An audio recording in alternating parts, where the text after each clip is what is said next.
पूरी कौम को कटघरे में खड़ा कर दिया। आज रमजान का महीना चल रहा है, अगर कहीं पर भी कुछ होता है अनटोवर्ड इंसिडेंट कुछ, तो पूरी जवाबदारी ये महाराष्ट्र के समाजवादी पार्टी के एमएलए और बीजेपी सरकार की होगी। अब देखिए महाराष्ट्र में हो या देश में एक पैटर्न दिख रहा है हमको कि महाराष्ट्र के अंदर बीजेपी और ये समाजवादी के जो नेता एमएलए है इनके बीच में संगा मलबरी का गेम चल रहा है, नुरा कुश्ती चल रही है। काफी वक्त से देखा जा रहा है, यही नहीं विधानसभा का जब चुनाव आया था महाराष्ट्र में, उस वक्त यही समाजवादी महाविकास आघाड़ी का हिस्सा थे।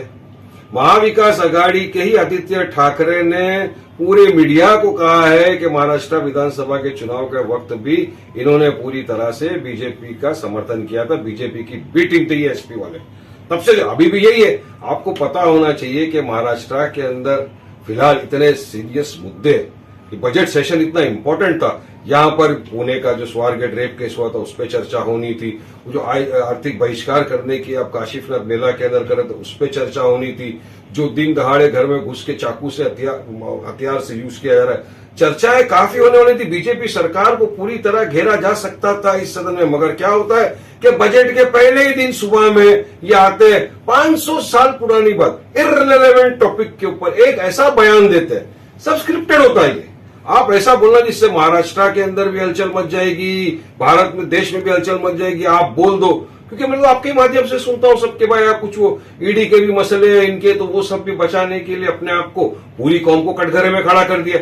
अरे चला गया 500 साल पुरानी बात आप लेकर पूरा इस तरह के अल्फाज आप इस्तेमाल करते हो। देखिए छत्रपति शिवाजी महाराज, छत्रपति संभाजी महाराज की हम सब इज्जत करते हैं, महाराष्ट्र का क्या पूरा देश विदेश हर इंसान उनकी इज्जत करता है। आपको जो भी है हिस्टोरियन है जो भी, तो आपको अगर बोलना नहीं आता तो किसने कहा आपको इस तरह की फालतू बकवास करो। आज रमजान का महीना चल रहा है, अगर कहीं पर भी कुछ होता है अनटोवर्ड इंसिडेंट कुछ, तो पूरी जवाबदारी ये महाराष्ट्र के समाजवादी पार्टी के एमएलए और बीजेपी सरकार की होगी। अब देखिए दोनों का काम हो गया ना, बीजेपी का काम हो गया, 3 दिन सदन आगे चला गया, ये इनका भी काम हो गया, बच गए, मगर पूरी कौम को कटघरे में डाल दिए, एक नफरत का वातावरण पूरा फैला के बैठ गई। तो ऐसे ही भारत के अंदर आप देख रहे 2014 जब से बीजेपी सत्ता में है, किस तरह मुसलमानों के खिलाफ एक षड्यंत्र रचा जा रहा है, एक वॉर जैसी कर दी गई है मुसलमानों के खिलाफ, हर चीज से नफरत। अजान का हमारा लाउड स्पीकर आप बंद कर दिए। अरे आपको उसके ऊपर बोलना चाहिए था कि सुप्रीम कोर्ट डेसिमल जो रखा है उस पर दी जा सकती है। आपने सारे मुद्दों से पूरा फायदा बीजेपी को आपने पहुंचा दिया। आप पूरे के पूरे बीजेपी की बी टीम हो, ये पूरा सिद्ध हो गया, 200% कंफर्म हो गया। हम तो पहले भी बोलते थे, और आज मैं समझता हूं कि भारतीय मुसलमान कोई भी इनके बयान का जरा भी समर्थन नहीं करता, बल्कि सब मुझे तो फोन करके बोल रहे हैं वारिस भाई क्यों इस तरह की बकवास करने की क्या जरूरत, विकास का मुद्दा उठाना था, डेवलपमेंट की बात करना था, लॉ एंड ऑर्डर सिचुएशन जो महाराष्ट्र में बिगड़ता जा रहा है उस पर सरकार को घेरना था, आपको सवाल करना था। ये सारी चीज में आपने सरकार को फायदा पहुंचा दिया, तो ये तो आपके फायदे के लिए आपने पूरा काम कर दिया बीजेपी का। But sir Congress is somewhere dragging you also के एआईएमआईएम जो सेंटर में काम करता है मोदी जी के लिए, वही अबू आजमी जी महाराष्ट्र में काम कर रहे हैं। देखिए ये कांग्रेस को है ना सेल्फ इंट्रोस्पेक्शन कभी नहीं करती, खुद के गिरेबान में कभी नहीं झांकती, खुद के फेलियर को छुपाने के लिए सबसे सॉफ्ट टारगेट वो बना देती है हमको। हम तो पूछेंगे ना हमने कहा कितना लड़े हम, बच्चा जी दिल्ली का भी चुनाव आया हम लोग 2 सीट पे लड़े, आप क्यों पूरा सुपड़ा साफ हो गया, हम हरियाणा में नहीं लड़े, तो हम इतनी सारी जगहों पे नहीं लड़ते, ये हार जाते हैं, मगर खुद की नाकामी को नहीं एक्सेप्ट करते तो इल्जाम सीधा लगा देते, हमको कोई फर्क नहीं पड़ता। यही कांग्रेस इनके साथ थी महाराष्ट्र के अंदर विधानसभा चुनाव में। क्या हुआ, पूरी तरह से कांग्रेस के कैंडिडेट के सामने समाजवादी पार्टी ने अपना कैंडिडेट खड़ा किया, कांग्रेस का हिस्सा होते हुए, महाविकास आघाड़ी का हिस्सा होते हुए खड़ा किया, और पूरा बीजेपी को उन्होंने सपोर्ट किया। तब क्यों खामोश था कांग्रेस, नहीं बोलते। इसीलिए ये जो तथाकथित सेक्युलर पार्टी अपने आप को बोलते हैं ना, ये खुद को बचाने के लिए, खुद की नाकामयाबी छुपाने के लिए पूरा टोकरा हमारे सर पे डालते हैं। डालो कोई फर्क नहीं पड़ता, देश जनता सब जानती है हकीकत क्या है। सर कल रेजिग्नेशन हुआ है धनंजय मुंडे जी का, एंड समवेयर आफ्टर दैट ये स्टेटमेंट का ही हाईलाइट हो रहा है Abu Azmi, so something is connected with each other. दाल में काला नहीं है, पूरी दाल काली है।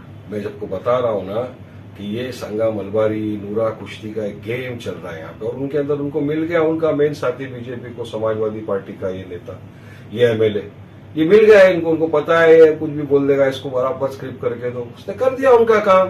अब अपना काम बनता, भाड़ में जाए जनता वाला हिसाब हो गया। आज ये दोनों की इस तरह की हरकतों का खामियाजा भुगत रही है महाराष्ट्र की जनता, भुगत रहा है वो वोटर जिनने विश्वास के साथ, भरोसे के साथ इनको वोट दिया था। आज वोटर सवाल करेगा मैंने आपको वोट दिया था कि आप असेंबली में जाओ हमारे मुद्दों का हल निकालो। आप तो असेंबली के अंदर भी नहीं गए, आप तो सस्पेंड हो गए, इस तरह की बकवास करने लग गए आप तो जाकर। क्या लेना देना है यहाँ पर औरंगजेब से, हुमायूं या उससे, बाबर से? 500 साल पुरानी बात को आप निकाल के क्यों आप वातावरण खराब किया आपने? तो ये सब साफ दर्शाता है कि आप बीजेपी को सपोर्ट करने के लिए आपने इस तरह की हरकत की।